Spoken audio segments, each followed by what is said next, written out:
You're listening to Sustainably Geeky, the podcast for everyday environmentalists. Hi, you're listening to Sustainably Geeky, episode 39. Today, we are going to talk about conservation and wildlife with our special guest, David Mizejewski. He is a naturalist, author, and television presenter with the National Wildlife Federation. He holds a degree in human and natural ecology from Emory University and is an expert on wildlife and our environment. He's dedicated to using his knowledge and unbridled enthusiasm to help others understand and protect the natural world. David regularly appears in the media to promote wildlife conservation. So David, thank you for joining us today. You're welcome. I'm very excited to be here. My other little handle is Nature Geek, so I feel like I'm amongst friends here. Yay! That's awesome. Yeah, we are Sustainably Geeky, which is right up your alley then. So tell us a little more about yourself and how you got into this field. Sure. Well, I kind of feel like I was born this way. I've always had a draw to animals and to the natural world ever since I was a very young kid. And I think a lot of people who end up working in conservation and the environmental field or with animals, I think it's kind of a common trait amongst people who kind of find themselves in these careers. But at any rate, I was really lucky that I got to kind of grow up with time spent outside. So my mom and dad, even though they both were kind of city kids and, moved to the suburbs to have kids of their own and everything, they really encouraged me and my sisters to just go out and play and explore nature. And so we were climbing trees and catching frogs and all of that kind of stuff. And I know that for me, it definitely was so key that I had those opportunities as a kid, because it kind of tapped into that innate draw and love of nature. And I really do think that kind of set me on the path to, becoming, a naturalist and ultimately working for the National Wildlife Federation. So, I was that kid that would, bring home snakes in my pocket and come home covered in mud and constantly getting poison ivy, driving my parents crazy. I was a junior naturalist at our local nature center. And ultimately I went to Emory University down in Atlanta, and my degree is in political science with human and natural ecology, which was kind of what environmental studies, is today. They just didn't call it that back then. So, and ultimately, I ended up working at the National Wildlife Federation. I started there about 21 years ago, which is kind of insane for me to even think about that. And here I am today, still at National Wildlife Federation, still doing a lot of work in what we call our Garden for Wildlife movement, which I'm sure we're going to talk all about. And but my role basically is to use media to get people excited about wildlife conservation, to teach them about animals, to inspire them to get involved, making a difference. So it's, most naturalists work at national parks or nature centers, and they're kind of interpreting the natural world. And I do that largely through the media, whether it's TV, radio, writing books, blogs, podcasts, all of the above. If there's an opportunity to get out there and talk about wildlife and conservation and the National Wildlife Federation, sign me up. What a fun job, man. I want to be you when I grow up. So what was your first TV or media appearance? What were you talking about? So, I guess it's important to say that I'm not an actor. I've never been trained to do anything on camera or anything like that. In fact, I'm actually kind of an introvert. And so it's a big challenge for me to come out and be sort of, in the public eye and all of that. The thing is, for me, is that it's easy for me to do when it's about something that I'm passionate about and that I know a lot about. And, animals and nature fall into that category. But if I'm the person, if you're at a party and somebody walks around and puts the phone, with the camera on in your face and says, say something, I'm like, and I run and hide, But if you ask me to talk about animals, I'm totally fine. So, I started at the National Wildlife Federation to run our Garden for Wildlife program, which back then we called the Backyard Wildlife Habitat Program. And this is a program all about helping people to, kind of restore habitat right where they live, planting native plants to support birds and bees and butterflies and all that whole concept, organic gardening, reducing lawns and, that kind of thing. And so that was in the year 2000. And as a couple years went by and I had an opportunity to write a how-to book to teach people how to do this stuff. So this book came out in 2004. It's called Attracting Birds, Butterflies, and Other Backyard Wildlife. And that actually was my very first national television appearance. I got booked on the Today Show, the Weekend Today Show on NBC, to do a whole segment based on my book on this idea of gardening for wildlife. And, we set up a bunch of sample gardens in the middle of the Rockefeller Plaza right in New York City. And it was pretty awesome. And I thought, well, that's cool. That's like a once in a lifetime thing, right? And a few months later, Animal Planet, the TV network, reached out to the National Wildlife Federation because they had developed an entire TV series concept based on my book and the National Wildlife Federation's program.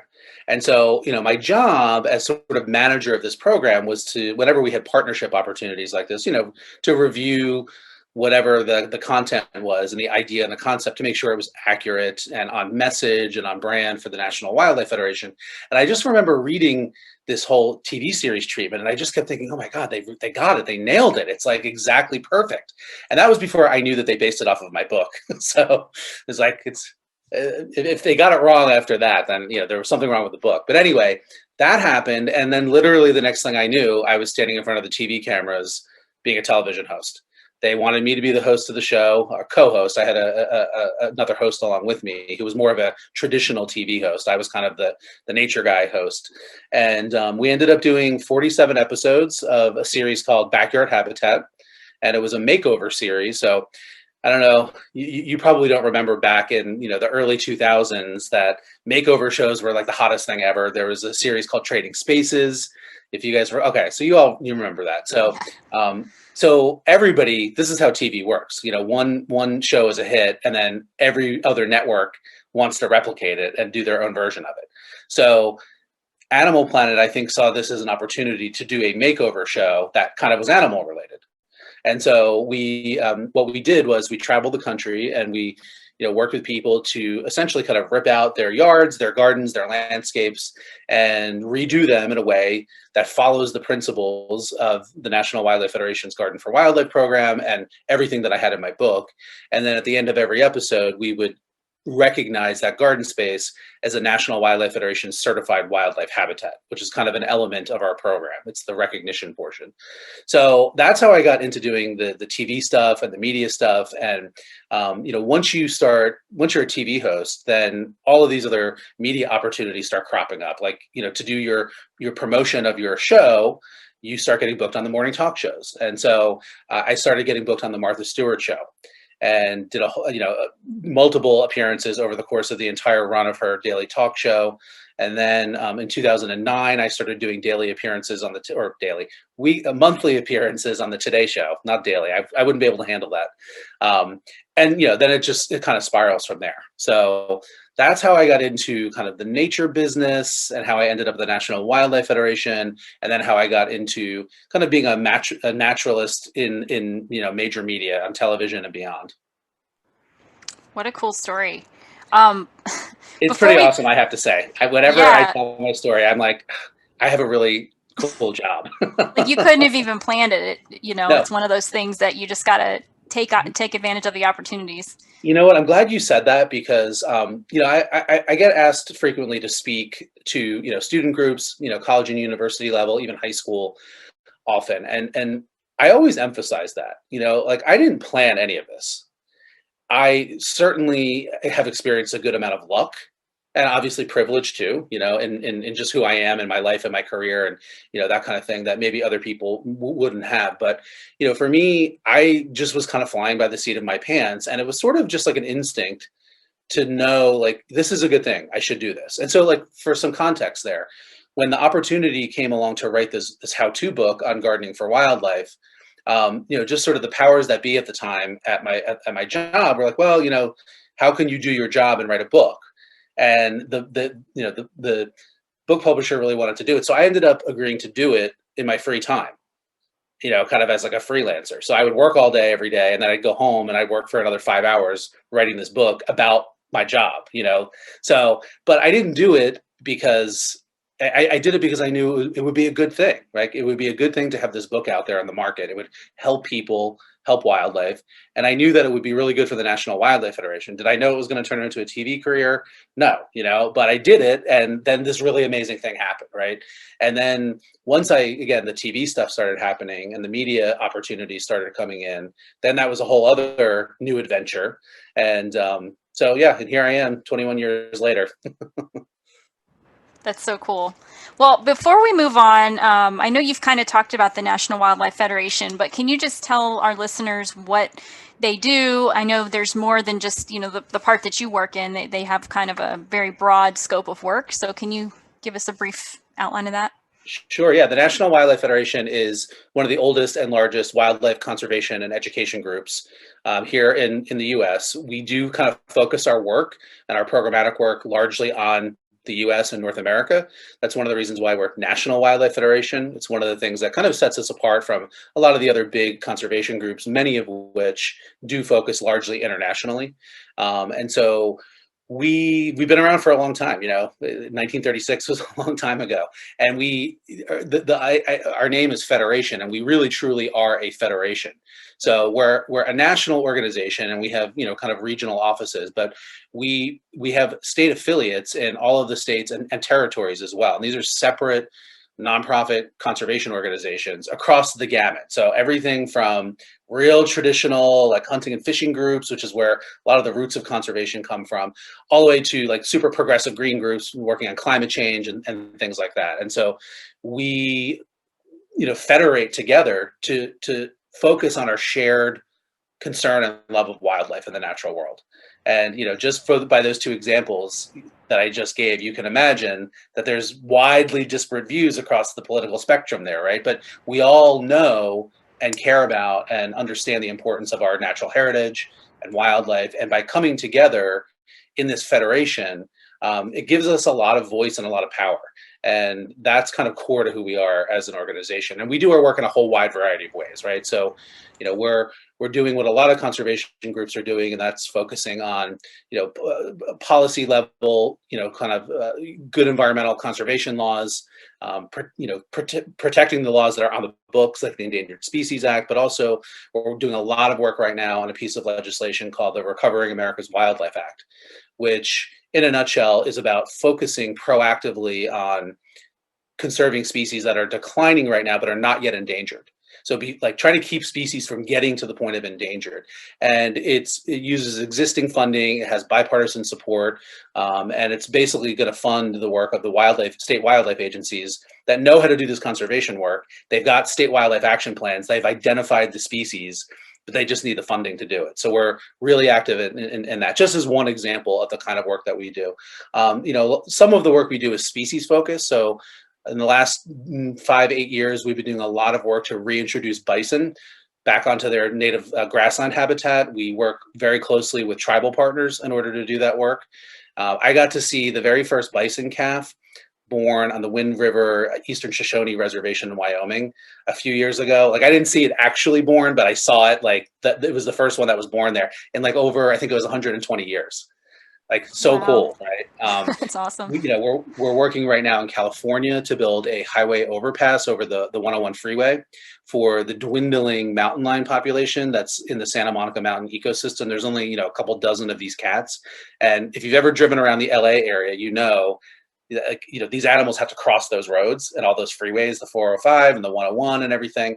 And so we're doing work right now to get this major wildlife crossing built. And that's still in progress. We're working on critically endangered red wolves with our state affiliate in North Carolina. We do a lot of work on waters. So the Great Lakes, Puget Sound, Chesapeake Bay, the Gulf of Mexico, protecting these sort of big landscapes and water ecosystems, which benefit a whole bunch of other species. And then at the same time, we also, and this is something kind of signature to the National Wildlife Federation, do a lot of work about getting people connected or reconnected to nature, kids in particular.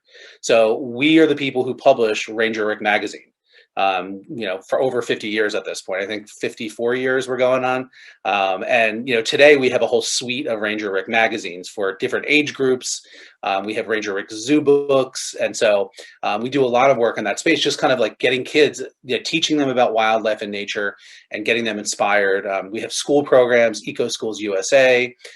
So we have a whole amazing new campaign called the Green Hour. This idea of everybody needs an apple a day keeps the doctor away. Well, a green hour a day, brings all the same kinds of health benefits and gets people connected to nature. And in between all of that is this work that we do in this garden for wildlife space, where it's like focusing on wildlife conservation in the places where people live. So not off in the wilderness, which is what traditional conservation does, but looking at our cities and our towns and our neighborhoods and trying to engage just the average American in wildlife conservation by taking those personal actions that really do add up into significant wildlife conservation if we all do them.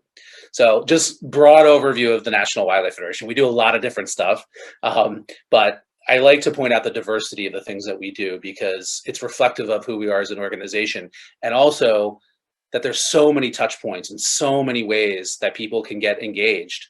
If you're an activist, like get involved in our policy work. If you are a school teacher or a parent or grandparent, get involved in our Eco Schools USA program, right? And everything in between. So if I'm understanding you correctly, it sounds like you found a lot of common ground with all of these different groups. Well, yeah. I mean, so you can imagine the challenges, right? Especially in where we find ourselves in this country today, with the just sort of the deep political divides that we're experiencing. And, it's something that we have always been committed to from, again, the very beginning of the National Wildlife Federation. We were formed by a gentleman named Ding Darling, who was a political cartoonist, believe it or not. And this was back in the 30s. And to set the stage, this was sort of, the coming off of the Industrial Revolution from the previous century, and kind of just sort of the evolution of our economies, and hunting and fishing and forestry. None of this stuff was regulated, right? And so it was just animals were disappearing. Birds were getting killed for ladies' hats for fashion. Forests were being clear cut, and there was no oversight. And so Ding Darling basically, put out a call for any organization across America to come together to this convention, and where they were going to talk about how to turn it around for America's wildlife and wild places.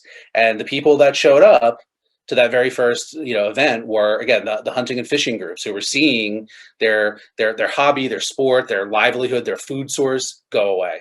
But it was also the burgeoning birding movement, people who liked watching birds and taking pictures of birds and painting birds, and it was people who, sort of the early kind of like outdoor sports people, the people who like to go hiking and camping, all came together. And even some of the people that were the very, very early stage of this whole idea of gardening for wildlife. And so it's kind of neat to think about that all of these people that, maybe don't agree on a lot of other things, but it's part of our culture and our values to try to focus on the shared value of wildlife conservation. And we don't always agree on everything internally across the National Wildlife Federation family, and that's okay. But when we do, and when we can, again, it can be a very powerful thing. This sort of nonpartisan part of our culture where certain groups may have sway on one side of the political spectrum, other groups might have it on the other side, but the National Wildlife Federation oftentimes can be bringing those sort of both sides of views and reach across both sides of the aisle. And if you're familiar with how DC works, that's rare, and it can also be pretty powerful. Yeah, you guys are a great convener of all the parties. So I apologize. I did not introduce our other hosts today. We have our two regulars, Jen and Chris, and we also have our special guest, Michelle, who is actually the one that suggested you be on the show, David. So I'm going to let these ladies kind of take over and ask some of the questions they have, because I know they want to get in here too. Sure. Yes. Hi, everyone. Hey, I'll jump in. I know because you started talking about species that are starting to go extinct, and so maybe can you just talk to maybe some of the listeners that aren't familiar with how ecosystems work and the importance of the survival and evolution of all species? Well, sure. That those are big questions, but I'll try to summarize. I mean, ecosystems are just, the ecology is the relationship between living things and each other and their environment, right? And so, an ecosystem essentially is this sort of system in which all of the plants and the animals and all of the other organisms are kind of surviving and thriving in some in sort of a natural balance, and they're impacted by the weather and the climate and the water resources and all of that kind of thing. And there's many different kinds of ecosystems all around the earth. There's desert ecosystems, and there's forest ecosystems, and there's marine ecosystems, and there are urban ecosystems, kind of created and defined by us, right? And so the general idea is that we human beings, because we're so numerous and through our technology and things, is that we exert an enormous influence on the natural ecosystems on this planet. And the unfortunate reality is that oftentimes that's a negative impact, where the things that we are doing are causing other species to decline, and essentially skewing these ecosystems that evolved to form kind of a balance and an equilibrium that are very stable over the course of hundreds of thousands and millions of years. We human beings arrived on the scene in the 11th hour, like the 58th second of the 11th hour of sort of the history of life on this planet.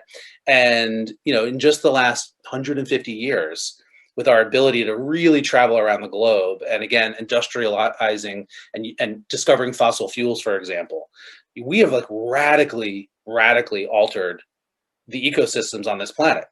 And for a lot of species, that's not good news. For some species that are adaptable and generalists like us, it's great news. Pigeons, rats, cockroaches.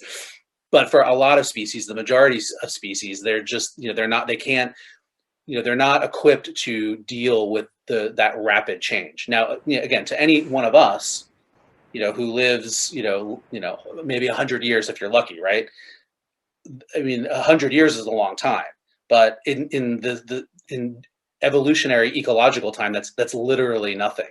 So if you look at just the last 500 years, right, let's even go out that far, like that's just like a blip in time in terms of a species' ability to evolve and adapt to new conditions. So when we human beings in that time frame have spread ourselves around the globe, there's how many billion of us today, sucking up all the resources, again, burning fossil fuels, putting pollutants into our atmosphere, causing climate change, deforesting the planet, the list goes on and on and on.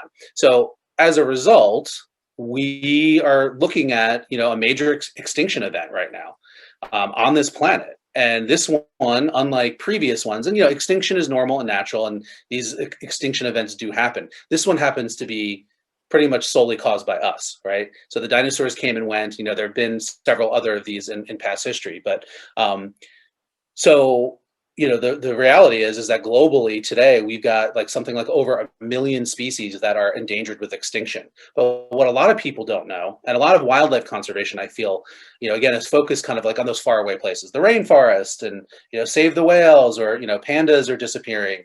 But it's happening right here in the U.S. too.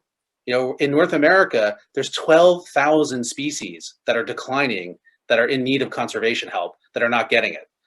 That's 1/3 of our wildlife species right here in America are at increased risk of extinction in probably the coming decades, right? Most people they don't know about that because no one's really talking about it. That is where that Recovering America's Wildlife Act comes in, because it's those 12,000 species that are the focus of, if that legislation gets passed. And by the way, it passed the House, it's in the Senate right now. So hopefully, fingers crossed, that's going to pass, and then we'll have a lot more resources to do this conservation work. But at any rate, it's real, right? I mean, a year or two ago, major study came out looking at the North American bird population, which has declined by like almost 1/3. There's like 3 billion less birds in North America today than there were in 1970, out of the entire population across species. The monarch butterfly iconic butterfly, probably one of the first insects that we learn as a kid, those big orange and black butterflies and, the cool striped caterpillars. They're disappearing literally right before our eyes. The eastern population, east of the Rockies, fluctuates from year to year, but they're anywhere from like 70% to 90% down from their population highs in the 90s. And the western population of monarchs, west of the Rockies, there's less than 1% of them left. And that's, the numbers of their populations just came out a couple months ago, 3 months ago. So, bees are disappearing, right? And I'm not talking about the honeybee, which is the species that kind of hogs all the attention for bee decline, which, here in America are essentially a domesticated species. They're not even wildlife, the honeybee. At the same time, we have 4,000 species of bees that are native to North America. Again, that most people don't know anything about, don't even know that they exist. And most of them are completely unlike honeybees, right? So they don't form hives, they don't have queens, they don't make honey, they really don't sting, all the things we think of as bees, bee characteristics. Don't really apply to most of these native bees, and some of them are going extinct. Like the rusty patch bumblebee has the dubious distinction of being the very first bee species to be listed as endangered in North America. So that's the gloom and doom part, and I try not to focus on that, but I think it's important to talk about because it's real and it's happening, and we're causing it. And I feel like people should know that, but I also don't want to stop there. Too often that's what conservation does, right? We think the facts, people just care about the facts and the data and the stats, and we can just tell people that and it will fix the problem because then, they care so much they're going to do something about it. That unfortunately is not how it always works. And so one of the things that we try to do across the board at the National Wildlife Federation, but for me in particular, I always want to help people see real solutions and action opportunities and meet people where they are with their interests and kind of what they're already doing. And that is where one of the reasons why I continue to do a lot of work in this sort of garden for wildlife space, because the whole concept there is like the epitome of that old phrase, think globally, act locally. It's this idea of saving wildlife by small actions that we do literally right outside our door. And it's not the only thing that we need to do, but it's one thing that we can do. And it's something that's personal, that you can see the benefit of and see the result of. Like when you plant the milkweed for the monarch butterfly to lay its eggs on, and you go outside and you find a monarch caterpillar on it, I mean, holy wow, like that is like a life-changing experience for people. And it gets them so inspired and they want to do more. So, so that's a big, long answer to a very big question, but hopefully I answered it. Yes, I mean, we kind of touched on some of my follow-up questions, which was about climate change and how it's affecting wildlife, and then the 6th extinction event being caused by humans. So is there anything else you want to touch on those specific topics, or do you just want to move forward?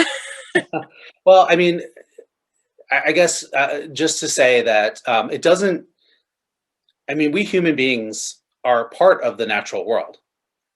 We're part of this planet. And so in some ways you can think of everything that we've done to change the quote unquote natural world to suit our needs. It's just part of the natural process, right? And all species impact the other species around them. It's just that in most cases, those species have, again, in their ecosystems have been doing this for so many hundreds of thousands or millions of years that they've reached this kind of equilibrium and this balance. So there's not any one species that kind of dominates and wipes all the other species out. And so that's kind of what we're looking at here. And, climate change, there's natural climate change that occurs on this planet. The climate change that we're experiencing now is very clearly the result of our specific actions to alter our atmosphere, and it's connected to our use of fossil fuels coupled with deforestation. And, it's like putting the pollutants into the atmosphere and the air, and then taking away the very things that would help clean that pollution up, by cutting down all the trees. So at any rate, climate change is real. It's happening. That's just a flat out reality, and it's being caused by us, and this time around. So, but again, we can change that. We can make personal decisions, but even more importantly, these larger systemic changes that need to happen. And that's where, again, advocacy and policy comes in. And so, yeah, there's a lot of work to do, and it can be very depressing, frankly.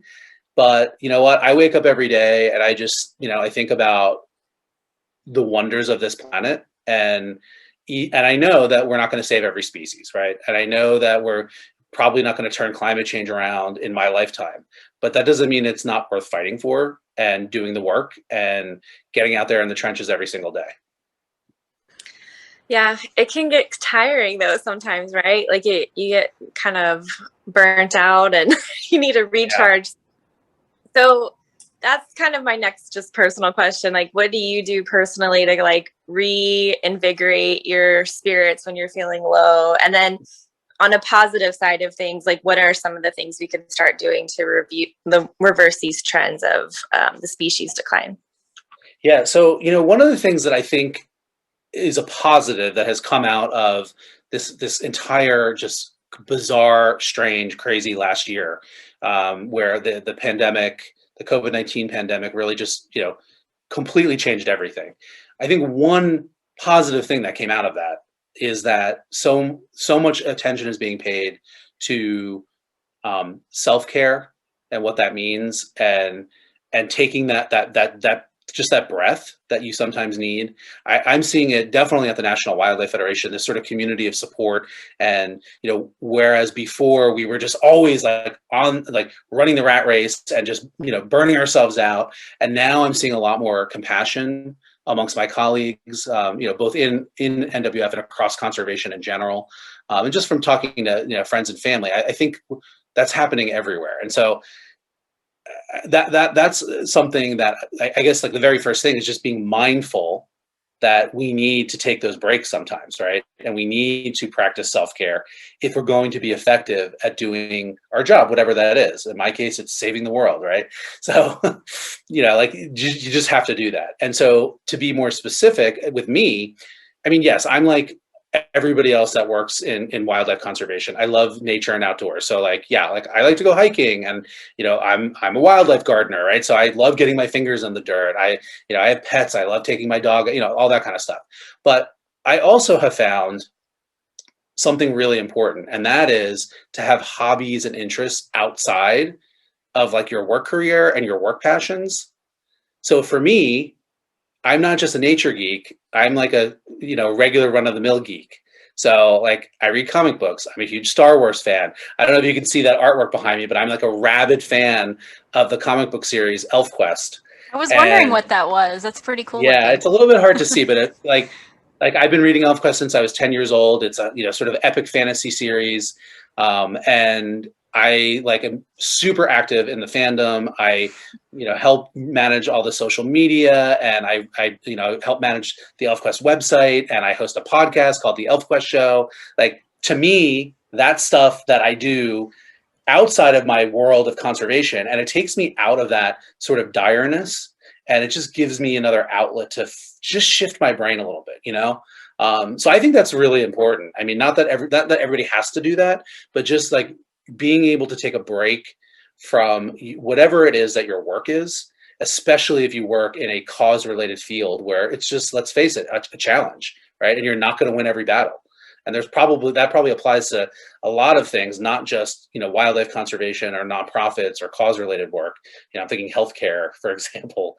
But, so anyway, that for me is something that I have found to be hugely effective, because I can just step away and go into my geeks worlds and spaces and then come back, starting fresh with my wildlife conservation stuff. Great. Finding balance. Chris has some questions for you now, so I'm going to pass the baton. Okay. Lone non-U.S. resident. I don't know who Ranger Rick is, but he sounds like a very cool dude. So when you're out and about doing these talks and on the talk shows and everything, what's the response? Do you get an energy from people? How do they come up and talk to you about things? Is it a hopeful energy? Is it people worried? What is the general consensus, do you think? It's all of the above. And I have the good fortune of having a lot of my media appearances and my talks and other public appearances be talking about some of this sort of joyous, positive things. I do a lot of my TV appearances are with ambassador animals that we kind of bring and like showcase to help get people inspired and be like, look at how cool this animal is, like its wild kin are disappearing. Like let's do something about it. So that's always like a fun and generally feel good kind of thing. And the Garden for Wildlife stuff that I'm very active in, again, that's all about making a very positive, simple thing that we can all do. And so as far as the response goes, I mean, who doesn't love animals, right? I mean, most people respond immediately with a smile. I mean, you guys just did, right? Like when I just said animals, everybody smiled, right? So imagine if I had, just like a really cool animal with me right now. And it's powerful when people can see the real animals that represent their species in the wild and that kind of thing. And with the Garden for Wildlife stuff, again, people are looking to do something that makes a difference. And when you can share with them not only the information, but also your passion about it. And to me, like that is completely fueled by my nerdiness about this stuff, because I just get so into it and I get so excited. And I think that becomes, it's kind of, it's contagious, if you will. Right. And so absolutely 100%, I completely, it's like a tube of energy coming into me when I get feedback after one of my talks and people respond positively, which often happens, and it is like the best feeling in the world. I've been super busy because May every year is Garden for Wildlife Month. The National Wildlife Federation has designated it. And so we do a lot of promotion of this work that we do, which goes on year round. But so I've been like literally every day doing like 1 or 2 live stream appearances. And I have a whole talk that I give called Attracting Birds, Butterflies, and Other Backyard Wildlife. I have another one called Saving Pollinators, One Garden at a Time. I just created a new one all about sort of organic gardening and what that means and how that impacts wildlife.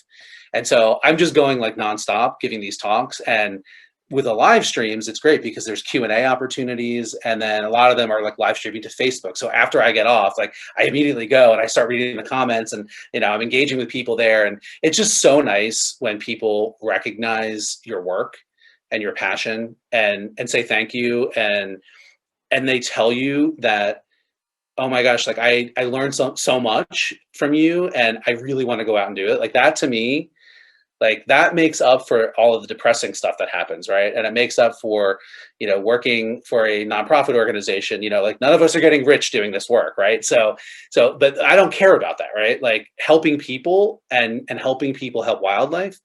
I mean, that's so special. And so many, like who so few of us can say that we do that for a living, right? So I always want to center on that. And without a doubt, I get the biggest boost in charge. Like after this call or after we're done here, like I'm gonna need to like pour a cocktail and like relax a little bit, because I'm gonna be so energized just from talking to you guys. You're getting all of us energized too. So you're like you said, your enthusiasm is contagious. It is. That's so awesome. I have a bee tattoo. Oh, I love it. Love it. And then I'm covered in flowers and birds and butterflies and stuff. But we just moved. We have a nice old kind of big lot where we are. And I'm very excited to have shrubbery and flowers and everything that brings bees and butterflies. We have very fat squirrels here, so maybe not attracting them so much. But good luck. Yeah. Oh, they're so fat. They look like small cats. What would you say to somebody like me who is, I know things, but I really don't. Where would you start so it's not so overwhelming? Just one plant, like a small, like where would you start if you were at the beginning of it all? Yeah, so fantastic question. So that is a big barrier to getting people to think about, planting a quote unquote wildlife habitat garden. Like, oh my gosh, that's so intimidating. What is that? What do I have to plant? Where do I find, like? So I always tell people, like, first, just take a deep breath. there's no one way to do this, right? So you're doing it because, again, you want to make a difference. You want to see some more of these cool, butterflies, bees, whatever. So, the first step obviously is just doing some reading, right? And that's why I wrote my book. So that is to be very shamelessly, self-promotional, buy my book. It's meant for, for people who've never done this before, to get that basic core ideas of like, what is wildlife habitat and how does that apply to my yard or my garden space, right? And, it's based on every chapter, each of the different elements of habitat. I've got projects step by step. I've got plant lists, all that kind of stuff. So, go online, the National Wildlife Federation's Garden for Wildlife website, tons of information that will just kind of help give you the baseline kind of idea of what this means, right? But after that, it's like the really what it boils down to, and I should have explained this at the beginning, because every time I say garden for wildlife, I'm sure there's people out there listening being like, wait, I just don't get it. Don't we want to get rid of the wildlife in the garden? Aren't the wildlife going to destroy my garden? And not really, no. But here's why a wildlife conservation organization like the National Wildlife Federation has a garden program. It's because plants are the foundation of habitat for all wildlife. They're the bottom of the food web, right? They're the primary producers. They absorb the sun and the water, and they photosynthesize, and they produce things like berries, seeds, nuts, cones, which have seeds in them, nectar, pollen. These are all food sources at the base of that food web that all bunches of animals need, and they feed on, and they need it to survive, right? And then those animals become meals for the next animals up on, and so on and so forth. So you can't have good, healthy wildlife populations unless you have good plant communities. And not all plants are equally valuable. So this idea of native plants, like working in your landscape, which could be an acre of land, or it could be containers on your urban balcony, right? Or it could be like a 100-acre farm, right? Doesn't matter. The core idea is plant the things that are kind of indigenous to your area, the native species that the wildlife co-evolved with, and whose life cycles and needs are intertwined. And so if you just take any old random garden plant that, here, well, for me, I live outside of New York City in New Jersey, right? So if I'm planting something that, that horticulturists discovered this amazing, beautiful plant, somewhere in Hungary, and it's now, mass produced, and it's a common garden plant. Well, it's beautiful, and it could be functional in the landscape, but it has no ecological connections to any of the wildlife here. None of the butterflies can lay their eggs on it. The pollen isn't useful to the 25% of our native bees that are pollen specialists, who can only survive in the presence of these specific indigenous native plants, right? And so that's the simple place to start, and why a wildlife conservation group has a garden program is that it's all about planting those native plant species as much as we can, and the more we do that, the more we're going to restore that wildlife habitat, that, again, the bees, the birds, the butterflies, all the other insects, the songbirds that eat those, all of those insects. 96% of our backyard bird species, upland terrestrial birds, so like not seabirds or whatever, 96% of them feed their babies a diet exclusively of invertebrates, mostly caterpillars, mostly of moths, right? So if we take away all the plants that the butterflies and moths need to lay their eggs, what are the birds going to eat? And then we find out that there's 3 billion less birds, right? It's all connected because we got rid of all those plants. So my advice for people who want to start is, do a little bit of reading, kind of learn a little bit more about this, but start small. The number one thing that you can do is give up a little bit of your lawn and plant a garden bed with some native wildflowers, or plant an oak tree.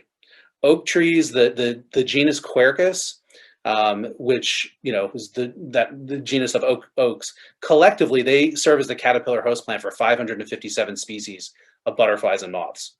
So any one oak tree species isn't going to support all 557, but it might support a few dozen, right? So that's a powerful thing that you can do. Plant an oak tree, you'll support all of those butterflies and moths with the caterpillars, you'll feed the birds, you'll give the birds nesting places, the acorns will be a food source, right? So it can be as simple as that, just one plant, right? That's how you start. And then what I always say is that one of the beautiful things about this idea of gardening for wildlife and gardening in general is that it's never done.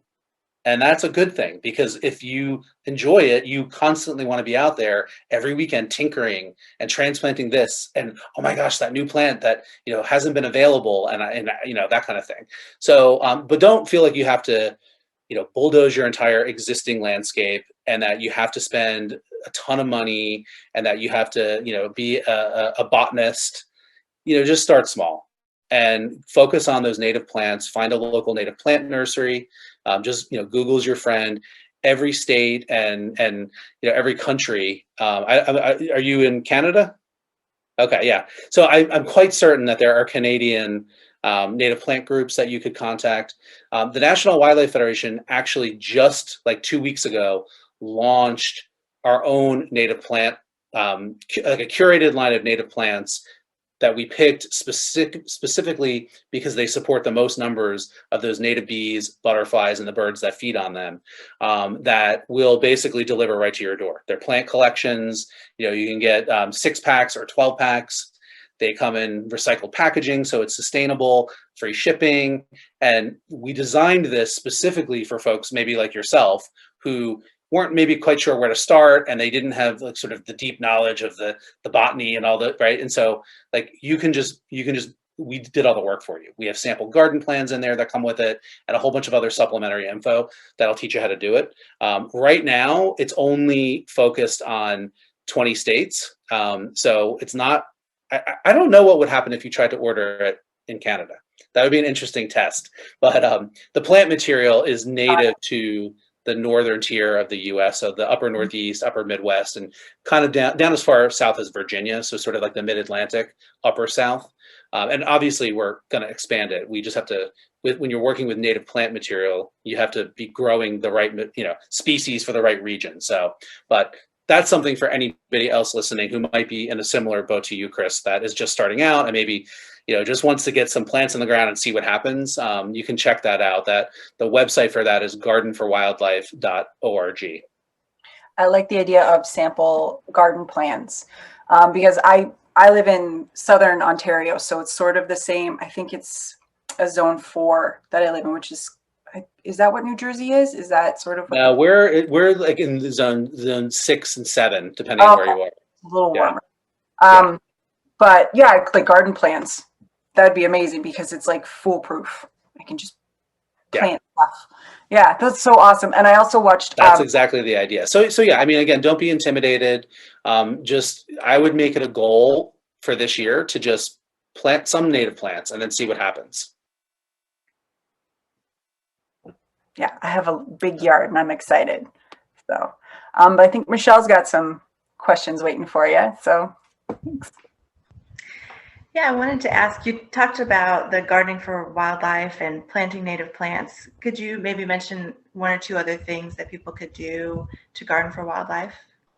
Absolutely. So the core really is the plants. They're going to provide 3 of the 4 habitat components that all wildlife need. So they're going to provide food, they're going to provide cover, places to hide, get out of the weather, hide from predators, and they're going to provide places to raise young, nesting spots, those caterpillar host plants. So they're the core. But the 4th component is water. So that's something that you want to think about providing in some way, shape, or form. Some people put in big fancy water gardens, and that's great. But all you really need is to like maybe put out a bird bath. Any kind of shallow dish, 1 to 3 inches deep. You can put it on a pedestal, hang it from a branch. I've seen models that will attach to the side of a deck. You can even just put it on the ground. And animals, birds will use it, but animals that can't fly or climb would be able to use it as well. So that's a very simple thing. And you just empty it out every day or 2, fill it with fresh water. No mosquitoes will breed in it then. Mosquitoes take 5 to 7 days to go through their aquatic larval phase. So plant natives, add a water source, and don't use pesticides. That's a pretty big one. And like I was just saying, I just put together this talk on quote unquote organic gardening, and really tried to unpack like what is a pesticide, what is a pest, what is a chemical. I mean, everything's a chemical, right?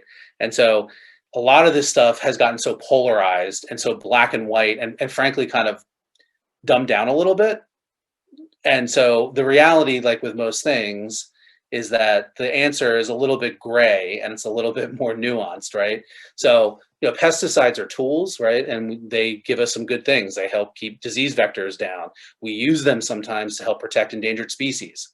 But in a home and garden scenario, in my opinion anyway, we really don't need to be using pesticides, whether they're insecticides to kill insects or whether they're herbicides to kill plants. Rodenticides are hugely impactful to non-target species. So people, they see a mouse and they freak out and they put out poison, and those rodents eat that poison and it doesn't kill them immediately. They basically walk around half dead for days, even up to a week or two, and they're easy targets for predators. So what ends up happening with the rodenticides is that they build up in the ecosystem and they poison hawks and owls and foxes, even mountain lions. And so they have this huge negative non-target species impact. And there are other solutions to all of those issues. There's a lot of, again, kind of organic gardening techniques for like vegetable gardens, hand picking, using things that have the least toxicity and the least persistence in the environment. So, using soap and water can actually kill a lot of, crop pests. They'll kill aphids and things like that. So do that instead of pulling out like the nuclear level pesticides, right, that are going to maybe persist in the environment and maybe even cause human health concerns and things like that. So plant natives, add a water source, reduce your lawn, minimize it as much as you can, and don't spray pesticides. Those are just, I gave you 4. I appreciate that. I'm a big gardener, so I could talk to you for a long time about the pests and the pesticides and all of that. I think that's really interesting. Yeah, and just to prove that I kind of walk the talk a little bit, but what I was just saying about this pesticides, being it's not just a black and white issue. So I just moved to this property last year, and one of the things that sold us on this house was this beautiful big ash tree. It's a just massive tree sitting right off of like our patio. It's like a focal point in the yard. It just, right. Well, there's this invasive non-native beetle called the emerald ash borer that is sweeping through America. And I'd never dealt with it before. So I didn't, I was like, oh, ash tree, like, wonder how much of a concern. Well, turns out that it's like a major concern here. And this tree will be dead within 4 to 5 years. And it's going to cost thousands and thousands of dollars to remove it. It's so close to my house that it's definitely going to be, sort of a hazard as it begins to, So my options are, come up with like $8,000 to get it removed. Don't do anything and let it decline and maybe fall on my house, or I could treat it. And there are, systemic pesticides, which are better than spray pesticides. They go into the tree. So it's only insects that try to eat the tree that will be impacted by them.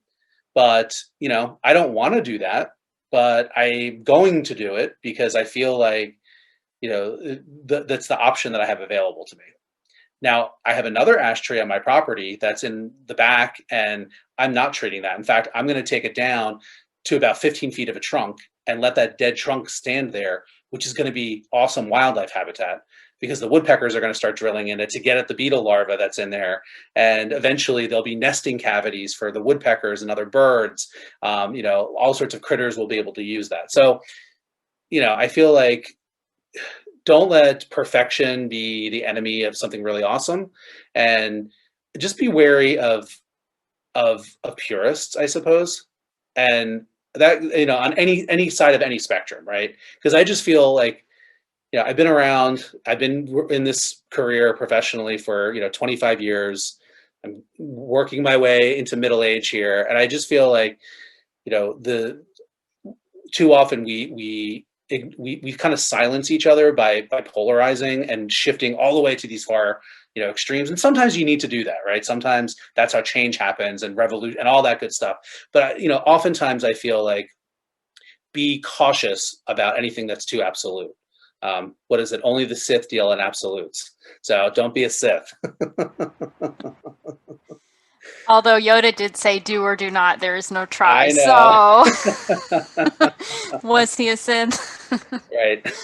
um, yeah, I think that's an important point. I was going to say, a lot of times gardeners or people who want to get into gardening want to remove all the bugs or make the plants perfect, and everything has to be like in its own place. And once you start gardening, you realize like, no, things are messy and things are going to grow in ways that you don't expect. And sometimes you need the bugs, or you just got to share the space with the bugs. I mean, you plant one for you, one for, the critters or whatever. And I think that's a good lesson to learn, because when I started gardening, I got a little frustrated with that. And Michelle has been my gardening mentor in a lot of ways. But yeah, there's always something to deal with, but you've just got to learn that balance, I guess.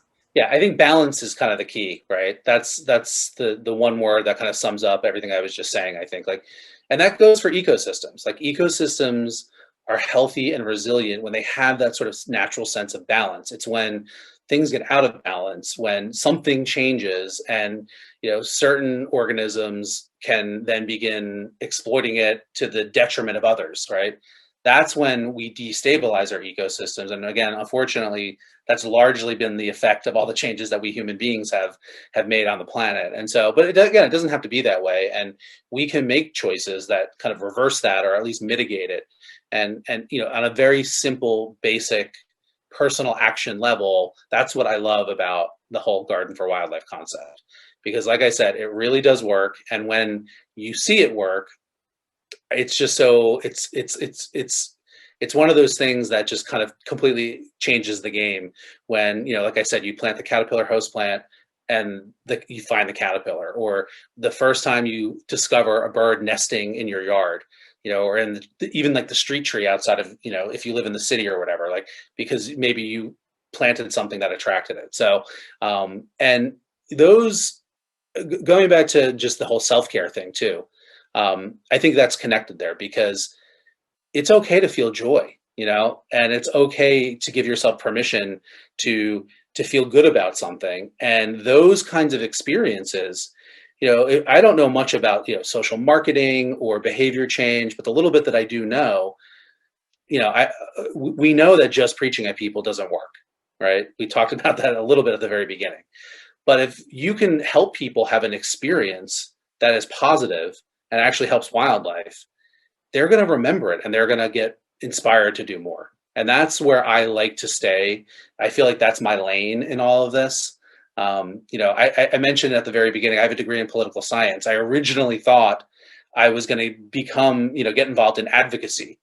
And as I went through college, doing political science stuff and doing internships with Sierra Club and getting in the trenches with, the policy wonks and the advocates and all that, I realized that I was terrible at it and I did not enjoy it. And it burned me out. It like sucked the life out of my soul, having to constantly be adversarial and fight.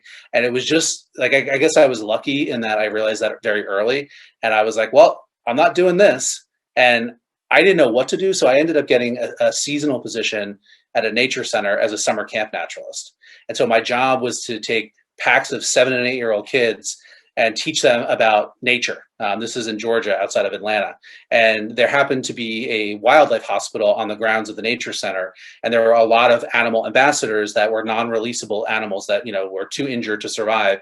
And so, we would work with them and use them in education programs. And that's how I got trained how to handle wildlife. And so what I learned from that experience, after I was like, well, I just wasted all my parents' money, I'm not going to do this thing that I thought I was going to do. I was like, wait a second, this is what I'm good at. I'm good about being a nature geek and getting to share all of my knowledge about animals and ecosystems with other people and doing it in a way that gets them excited, whether they're 7-year-old kids or 75-year-old grandmas, right? And so again, I've been very blessed that I've been able to kind of somehow navigate this crazy career that I've had, to be able to focus on that and do what I love and focus on that, helping people in the positive sense. Did you have any other questions, ladies? Comments, thoughts? My comment is that I absolutely adore you. And I feel like you're the like male version of Jennifer Hetzel. Like when you were geeking out about like Star Wars and all the anime stuff, I was like, oh my gosh, that's Jennifer Hetzel. She's your like female counterpart. Anyways, Yeah, I just throw that in there. I appreciate that, and I mean, if it's not obvious, I love all this stuff, and I am definitely a proponent of like embrace your childhood joy, like when I was younger, like most of us, we wanted to be cool and all that, and I'm just like I'm so over that. I'm so like seriously like It's overrated. I read elf comics, I want to run around with the butterflies and like, I don't care what you think, I'm going to do what makes me happy and fills me with joy. And if I can do it in a way that gets other people excited and happy too, like even better. So it's sort of embrace, fly your freak flag, embrace your inner child, all of that stuff I'm like 1,000%. That's the beat of the drum that I, march to. So Definitely. I'm a big proponent of you can be a geek about anything, whether it's traditional, sci-fi or nature or cooking or reading or whatever it is you like to do. You can be a nature geek or any kind of geek you want. So Amen. Equal opportunity. Well, I just have, I guess, one more question. We've kind of covered some of this. But, a lot of people don't think wildlife conservation matters because it doesn't affect humans directly, quote unquote, or they don't see the effects. So obviously this is a misconception that is detrimental not only to nature, but to humans in the long run. So why is this kind of a false assumption that people have? How are we connected to nature if nature is, suffering? How do we suffer? Yeah. So again, another really big question. So I'll do my best to give a succinct answer, which I'm not very good at, if you haven't noticed. It's a complete misconception that like wildlife and nature don't impact us. They do, whether or not you know it or not, right? So there's the very easy examples of like all of the different medicines that we've developed from nature, from plants, and even from animals. And things like that. There's all of our food. Where do you think food comes from? It's plants and animals, right? Like if those things didn't exist and we didn't have, say, for example, genetic diversity within animal populations, we wouldn't have been able to domesticate a lot of the species that we eat today or that we use, in some way, shape, or form to benefit us, right? So we are all connected. And let's just talk about pollinators for an example. We were talking about all the bees out there, right? Bees are pollinating all of the flowering plants out there, right? And those flowering plants, once they are pollinated by the bees and other pollinators, but bees are the most important pollinators because of their numbers and diversity, and they have a much more tight coevolution than some of the other pollinators do with plants. What would all those other animals be eating if the pollinators were not out there pollinating the wild plants? And forget the animals for a second. How would the plants reproduce? How would they set fertile seeds if the pollinators weren't pollinating them? Right? Now, certainly there are wind-pollinated plant species. I'm talking about the flowering plants, but that's a good chunk of the flora on this planet. So if the bees weren't there pollinating and letting the plants form the seeds, the nuts, the berries, the fruit that are feeding all of these other animals, then like ultimately the whole entire food web that we rely on for survival collapses. 1/3 of every bite of food that we eat is the result of animal pollinators. And it's not just like your berries and tomatoes. It's things like chocolate. It's things like your margarita, right? That has tequila in it, which comes from agave, which is pollinated by bats. It's all connected, even if you don't know it. If pollinators disappeared, literally that would be the equivalent of that meteor hitting that caused the extinction of the dinosaurs. If pollinators disappeared over the course of, a few decades or even centuries, it would probably be decades or centuries until there would be like a 90% loss of life on this earth, including us. So, we are connected. It's silly to even contemplate that, but, I get it. We human beings are not good at we're much more reactionary as a species, it's really hard for us to be thinking big picture and down the line. So if it's not right in our face and we don't see the one-to-one connection, it can be difficult, and I get that. But that's why we need to be teaching people and showing people and trying to make those connections so that people really understand that we are a part of this planet, we are part of nature, and we have a choice. We can either, light the match and pour the gasoline on it, which is what we've been doing, and pretty soon we're going to burn up with it, or we can be a little bit more thoughtful and a little bit more empathetic in our choices and realize that we're part of a bigger ecosystem, whether we like it or not. And it's up to us to fix the problems because we cause most of them. Yeah, I get really frustrated with the mindset. Well, if it doesn't affect me, then it doesn't matter, right? Like things have intrinsic value, and we should care about how we affect the natural world just because there's other living beings that we're affecting, and beautiful landscapes and all of these things. So the fact that we have to resort to the argument of, this affects humans because X, Y, and Z kind of frustrates me, but I understand sometimes that's the messaging you have to use to get across to people. So yeah, no, I'm right there with you. And, but here's the thing. One of the biggest gifts that I have had in my career is actually having the opportunity to step out of wildlife conservation and step out of the science and nature world. And that happened when I started doing TV stuff, right? And I got plucked from this, many ways, our little bubble where we all speak the same language, and especially DC based. DC, I lived in DC for 20 plus years, 27 years.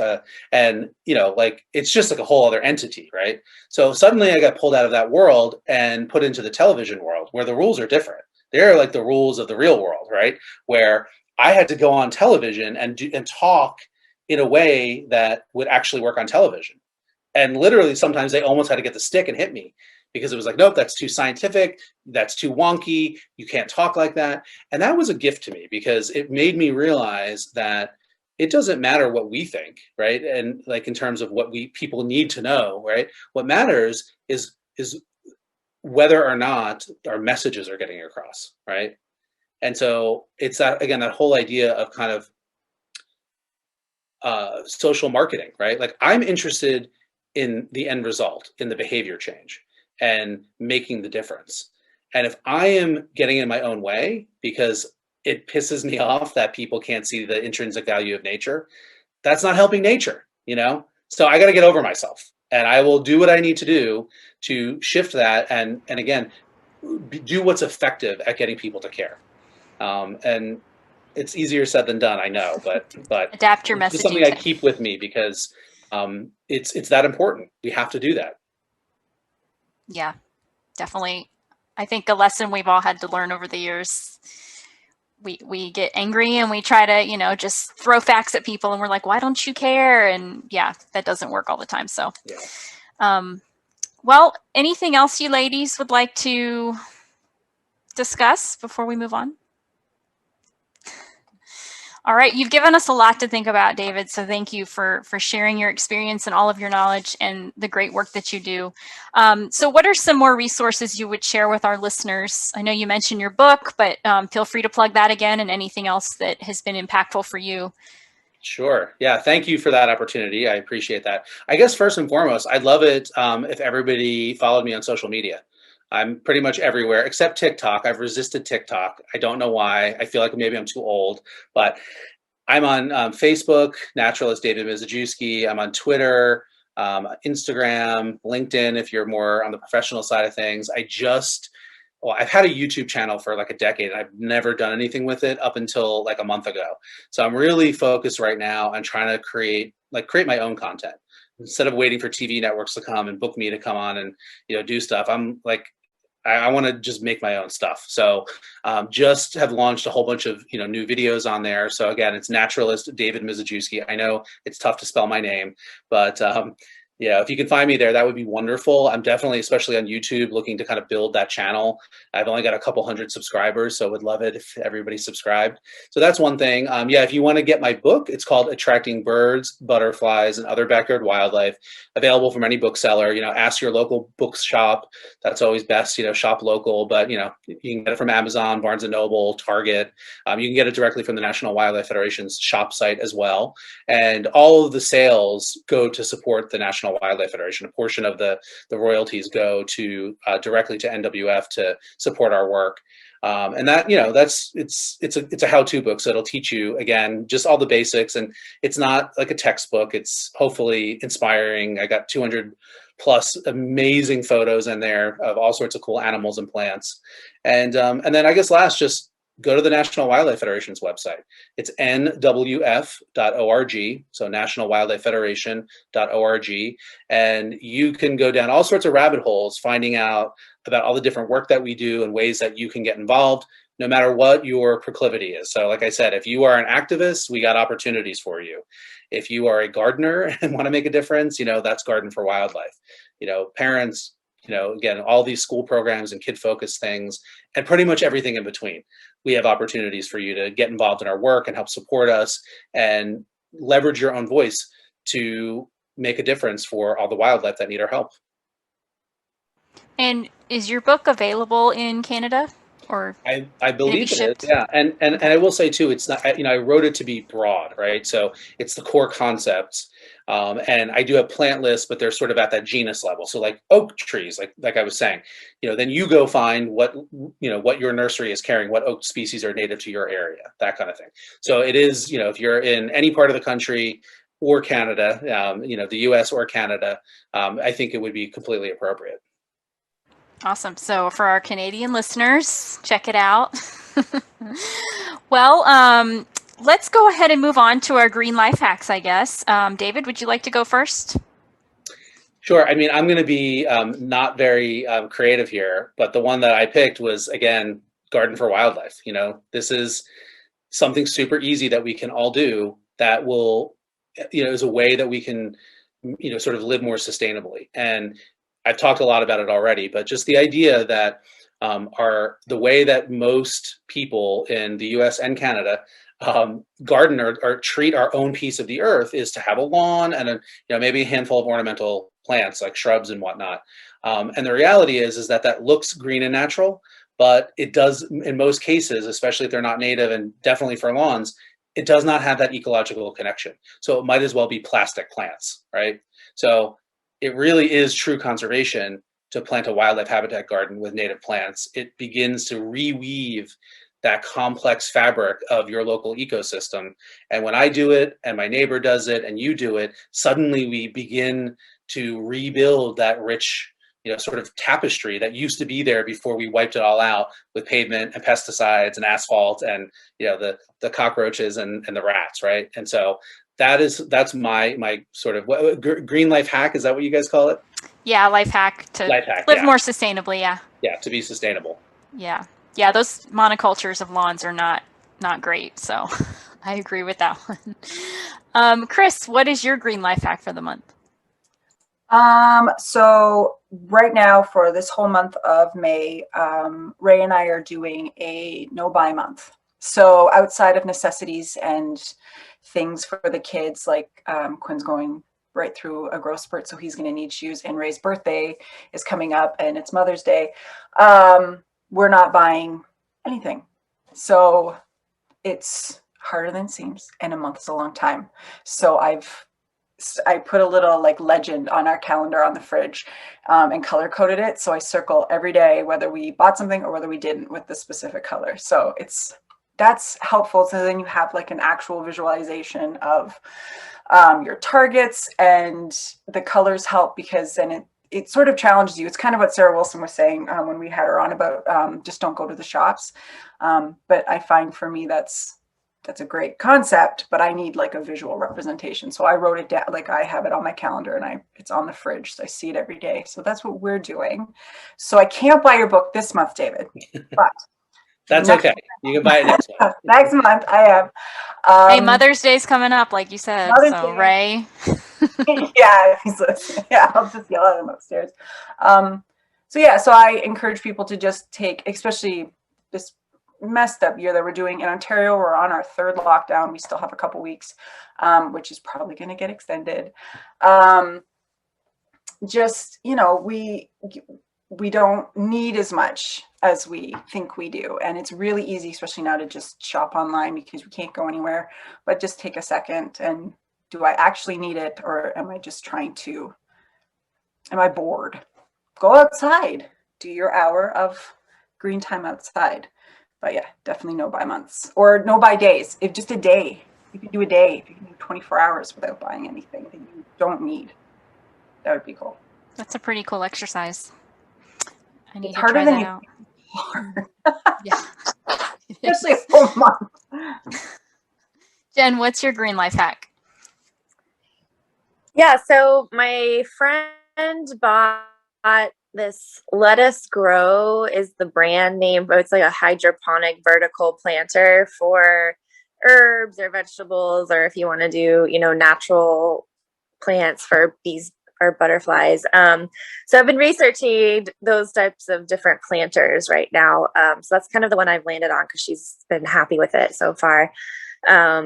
Because I live in a townhouse with no yard whatsoever. I only have my rooftop. So I'm looking at, vertical garden options. So for those of you who don't have grass like me, there's, some vertical hydroponic, it just helps maybe conserve water a little bit better than the soil would dry out like really quickly. It gets super hot here in San Antonio. So, but yeah, that's what I'm looking at. If anyone else, I know like Michelle and Jennifer and, everybody else on the call probably is better at plants and planters. So if you guys have any other suggestions, let me know. But that's my advice to everyone out there. That's cool. I haven't gotten into hydroponics yet, but maybe someday. Add that to the very long list. Michelle, what's your green life hack for us? Mine kind of piggybacks off of David's. I picked the Certified Garden Checklist from the National Wildlife Foundation. Yay! It took me 2 years. I used that checklist, and it's not really that hard. I just made it more complicated than it needed to be. But it was a great guide, and I got my kids involved, and it was you can print it out, and it's an educational opportunity to talk with my kids, about what's on the checklist and why that's important. And then you can get a really cute sign to put in your yard that says that your garden is a certified wildlife habitat. And I have it right out front. And I love that. It makes me so happy to see it.